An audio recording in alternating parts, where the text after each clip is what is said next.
자, 안녕하세요. 주식클래스 내일정씨입니다. 오늘은 이런 이야기를 해볼까 하는데, 세력 단타를 역용해볼까? 여전히 활개치는 CFD 내용인데요. CFD 계좌 이야기는 지금 24년도에는 조금 잠잠한데, 23년도 4월 달에 이제 국내 소시에테 제네럴 사건, SG 사태 이후로 많이 다시 부각이 됐습니다. 우리말로 바꾸면 차익결제라고 이야기를 하는데, 실제적으로 주식을 보유하지 않고 진입 가격하고 청산 가격이죠. 매수가와 매도가의 차익을 현금으로 결제하는 장내가 아니고 장외 파생거래 일종인데, 다이어그램을 보게 되면 투자자가 있을 거고 또 국내 증권사가 있겠죠. 그러니까 쉽게 말해서 투자자가 수수료와 이자 비용을 내고 증권사로 주문을 넣게 되면 증권사는 다시 외국계 증권사 쪽으로 또 들어가고, 또 그게 중간에 또 보면 프라임 브로커라는 게 있는데 프라임 브로커를 통해 가지고 쭉쭉쭉쭉 굳혀 가지고 여하튼 간에 그래서 주문 행태로 들어가는 걸 말합니다. 그래서 이거는 사실 구조적으로는 우리가 정확하게 알 수 있는 부분은 아니고, 한편으로는 이제 예전에 작년도 같은 경우에 이제 SG 사태가 발생을 하면서 국내 증권사가 CFD 거래를 많이 제한을 했어요. 그래서 작년 9월 달에 다시 23년도 9월 달에 일부 서비스를 증권사 개설을 했는데, 그 당시에는 아래 명칭되어 있는 교보, 메리츠, 유안타, 유진, 하나, KB, NH 등이었습니다. 그리고 나서 이제 일부 소리 소문 없이 한두 개씩 열렸는데, 이거는 국내 이야기잖아요. 그쵸? 국내 증권사 이야기잖아요. 그러니까 소시에테 제네럴 사건 이후에 라땡땡 사건이라고 있었죠. 일부 종목들이 하한가로 가는 사건이 24년도 3월달에 있었는데, 그 사건 이후에 잠깐 멈췄다가 그거를 9월달에 다시 재개했었는데, 이 당시에 이제 잔고도 좀 줄어들고, 이게 레버리지 상품이에요. 2.5배수 이상. 그리고 정확하게 보게 되면 약간 차익 거래도 되게 되고, 쉽게 말해서 이걸 뭐라고 해석을 해야 될까요? 무차익 공매도랑은 조금 다른데, 여하튼 간에 상당히 높은 레버리지를 활용할 수 있는 제도 아닌 제도입니다. 근데 이게 주 이용차가 실제로 국내라고 많이 적혀 있습니다만, 실제적으로 한 가지는 뭐냐면 9월 달에 국내 서비스를 재개한 거는 국내 증권사 개인 기준이에요. 실제적으로 놓고 보게 되면 여기 있는 처럼 우리가 말하는 개인 위탁 계정 중심의 CFD 계좌는 9월 달에 어느 정도 공시한다고 하긴 했는데, 그거 말고 우리가 말하는 개인 투자가들의 CFD 계좌 말고 원래 있었던 법인 계좌라든지 홍콩이나 싱가포르 등에 있는 해외 계정, 여기 CFD 계좌, 또는 최근에 아마 우리나라가 외국인 투자 등록제가 폐지가 되면서, 그러니까 외국인 투자가가 이제 한국에서 주식 거래를 하기 위해서는 일정 부분의 등록제가 있었어요. 요건이나 자산 요건이나 여러 가지 있었겠죠. 그걸 우리나라는 최근에 폐지해 놨어요. 제가 알기로는 23년도 가을 겨울 정도 된 것 같아요. 자, 그러다 보니까 표면적으로 드러나지 않는 법인 CFD라든지 외국인 여기에 CFD 같은 경우는 여전히 집계가 되질 않습니다. 그러다 보니까 주식을 하다 보면은 사실 제가 오늘 어떤 이야기를 드리냐 하면, 이걸 우리가 역이용해 볼 수 있는 방법은 없을까 생각을 해봤거든요. 자, 지금부터 한번 가보도록 하죠. 완벽하게 알 수 없습니다만은 국내에서 만약에 지금 조금 전에 본 대로 만약에 국내 증권사 쪽에서 일부 레버리지라든지 CFD 하면 생각나는 증권사가 보통 교보증권이 있는데, 사실 저는 지금 해당 증권사 관계자분이 영상을 보신다면 그냥 범적으로 말씀드리니까 오해하지 않았으면 좋겠습니다. 여하튼 간에 교보라든 이런 증권사가 있는데, 이런 방법이 있어요. 만약에 회원별 입체 동향이라는 화면이 있어요. HTS에는. 그래서 순매도를 잡고요. 일단은 그러면 아까 말한 대로 한 7개 정도 증권사 중에서 제가 좀 판단해 보니까 몇 개 좀 큰 데만 보면 이제 거래원이 있지 않습니까? 여기서 가나다 순이니까 아마 교보가 일본에 있을 거예요. 그리고 당일 기준이에요. 이런 거는 내일까지 갈 필요도 없어요. 대부분 차익 결제이기 때문에 이거는 장중 변동성을 역이용하는 건데, 자, 전일 대비를 눌러가지고 일단 마이너스를 봅니다. 그럼 교보증권에서 24일날 마이너스가 나온 종목들은 보게 되면 변동성이 이렇게 크지 않은 건 상관이 없어요. 근데 아침부터 만약에 특정 물량, 지금 교보 쪽에서는 잡혀 있는 게 별로 없고요.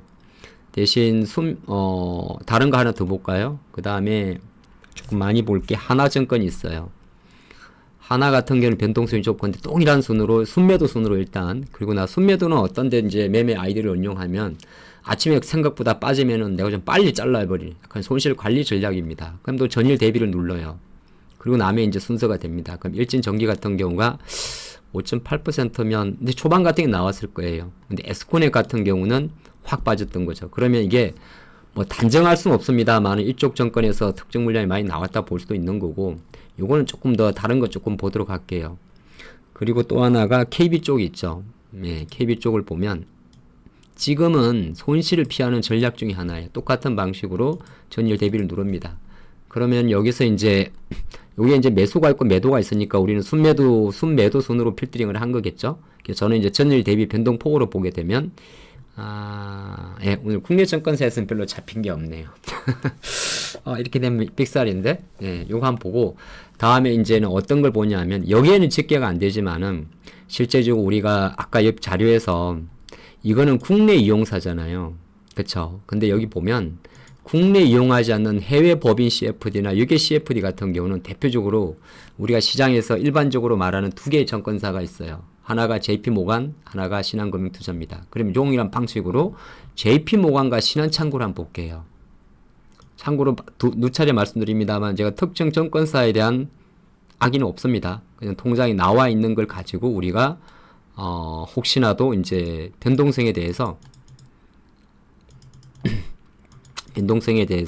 예. 신한이 어디 갔어요? 예.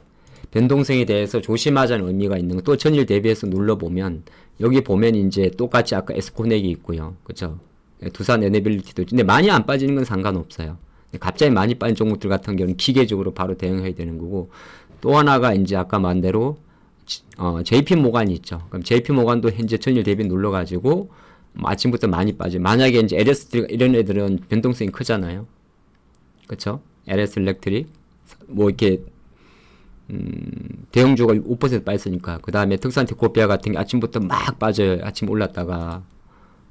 그쵸? LS 에코네이드도 이거는 뭐 많이 크지 않는데, 그러면 이 거꾸로 놓고 보면 LS 에코네이드 전날은 올랐다가 팍 때리는 거잖아요.